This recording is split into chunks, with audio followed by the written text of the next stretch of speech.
வணக்கம். பைபிளை முழுவதுமாக வாசிக்கும் நம் லட்சிய பயணத்திற்கு உங்களை அன்புடன் வரவேற்கிறேன். இன்று நாம் 1 சாமுவேல் 21வது அதிகாரத்தை வாசிக்க இருக்கிறோம். இதுவரை நாம் மொத்த நூல்களில் 21.53% நூல்களை வாசித்து முடித்துவிட்டோம். இன்னும் சில நூல்களை முடித்தால் நம் பயணம் வெற்றிகரமாகும்.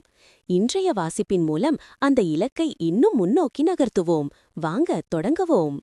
சவுலிடமிருந்து தாவீது தப்பித்தல். பின்பு தாவீது நோபில் இருந்த குரு அகிமெலக்கிடம் சென்றார். அகிமெலக்கு தாவீதை நோக்கி நடுக்கத்துடன் வந்து அவரிடம், "நீ ஏன் தனியே இருக்கிறாய்? உன்னுடன் யாரும் வரவில்லையா?" என்றார். அதற்கு தாவீது குரு அமெலக்கிடம், "அரசர் எனக்கு ஒரு பணியை கட்டளையிட்டுள்ளார். நான் உன்னை அனுப்பிய நோக்கத்தையும் உனக்கு அளித்த கட்டளையையும் ஒருவரும் அறியக்கூடாது" என்று அரசர் கூறியுள்ளார். எனவே ஒரு குறிப்பிட்ட இடத்தில் என்னை சந்திக்குமாறு என் தோழர்களுக்கு சொல்லியுள்ளேன். உண்பதற்கு இப்பொழுது உம்மிடம் என்ன இருக்கிறது?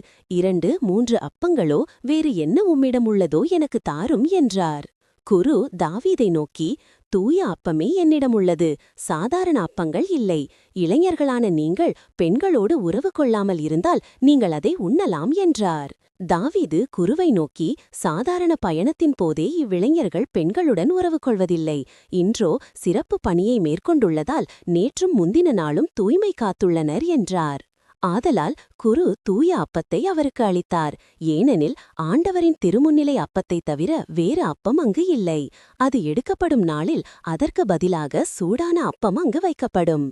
சவுல் பணியாளர்களில் ஒருவனும் ஆண்டவரால் தடை செய்யப்பட்டவனுமான தோயேகு என்ற ஏதோமியன் அந்நாளில் அங்கே இருந்தது. அவன் சவுலின் இடையர்களுக்கு தலைவன். அப்பொழுது தாவீது அகிமெலக்கிடம், "இங்கு ஈட்டியோ வாளோ உம்மிடம் உள்ளதா? அரசரின் கட்டளை அவசரமானதாயிருந்ததால் என் வாளையோ என் படைக்கலன்களையோ கையோடு கொண்டு வரவில்லை" என்றார். குரு அவரிடம், "ஏலா பள்ளத்தாக்கில் நீ கொன்ற பெலிஸ்தியன் வாள் அதோ ஏபாத்துக்கு பின்னால் துணிகளில் பொதிந்து வைக்கப்பட்டுள்ளது. நீ விரும்பினால் அதை எடுத்துக்கொள்ளலாம். அதைத் தவிர வேறு வாள் இங்கு இல்லை" என்று கூறினார். அதற்கு தாவீது, "அதற்கு நிகரானது வேறில்லை, அதை எனக்கு தாரும்" என்றார். பிறகு தாவீது எழுந்து அந்நாளில் தப்பியோடி காத்தின் மன்னன் ஆக்கிசிடம் சென்றார். ஆக்கிசின் அலுவலர்கள் அவரிடம், "இவன் இஸ்ரேல் நாட்டு அரசன் தாவீது அன்றோ? சவுல் 1000 பேரைக் கொன்றான், தாவீதோ 10,000 பேரைக் கொன்றான் என்று பெண்கள் நடனமாடி தங்களுக்குள் பாடிக்கொள்ளவில்லையா?" என்றனர். தாவீது இவ்வார்த்தைகளை தம் மனதில் வைத்துக்கொண்டு காத்தின் அரசன் ஆக்கிசை முன்னிட்டு மிகவும் அஞ்சினார்.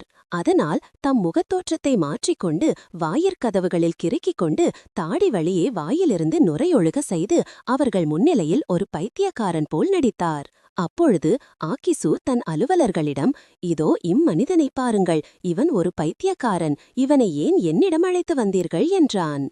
"என் முன்னிலையில் பைத்தியக்காரத்தனத்தைக் காட்ட நம்மிடம் பைத்தியங்கள் குறைவா? இவன் என் வீட்டினுள் நுழையலாமா?" என்று சினமுற்றான். நாம் 1189 அதிகாரங்களில் 257 அதிகாரங்களை நிறைவு செய்துவிட்டோம். இன்னும் சில அதிகாரங்களை வாசித்தால் முழு பைபிளையும் முடித்து விடுவோம். நாளை அடுத்த அதிகாரத்தை பார்க்க சந்திப்போம். நாள்தோறும் இந்த பயணத்தில் நீங்களும் பங்கேற்றால் பைபிளை முழுமையாக வாசித்து முடிப்போம்.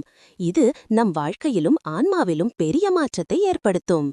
இந்த பயணம் உங்களுக்கு நம்பிக்கையையும் சமாதானத்தையும் கொடுத்தால் இந்த வீடியோவை லைக் செய்யவும் சப்ஸ்கிரைப் செய்யவும் மறக்க வேண்டாம்.